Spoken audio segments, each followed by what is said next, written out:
Alright, so I want to render from Enscape now, so I have sort of my view set up.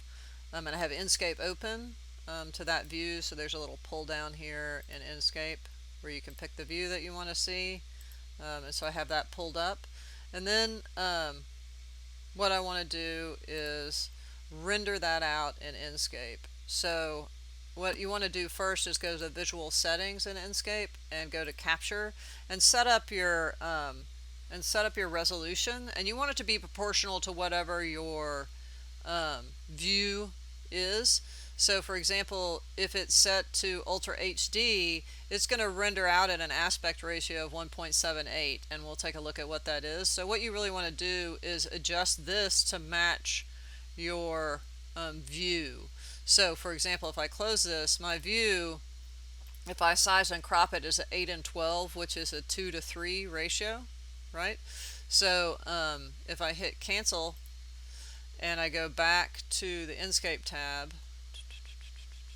which is up here somewhere, and I go to visual settings and I go to capture, I want to set it to custom, and then I want this to be a 2 to 3 ratio, so I've just set it up to be a 2000 by 3000.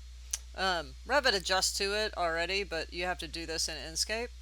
And then once I do that, I can close this, and then I can just go to render image here. And if I render it, I pick the view that I want to render, and I click render, and it goes to wherever I tell it.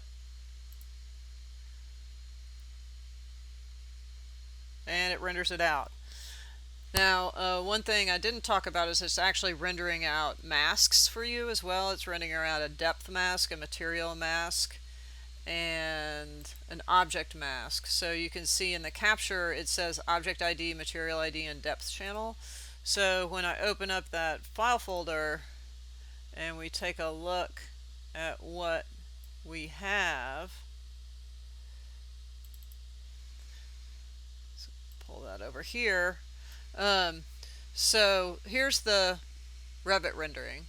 Here is an Enscape rendering set to that Ultra HD with the aspect ratio horizontal with that same view. And here is the object ID, or the depth ID, the object ID, and actually that's the object ID because it's a generic model, and this is the material ID.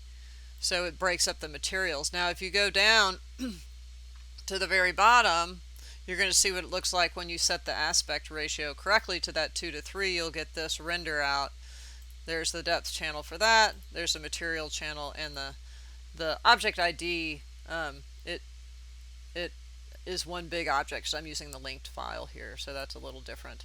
But basically, that's what you get. So you'll have a JPEG there. All right, so that's rendering out from Enscape.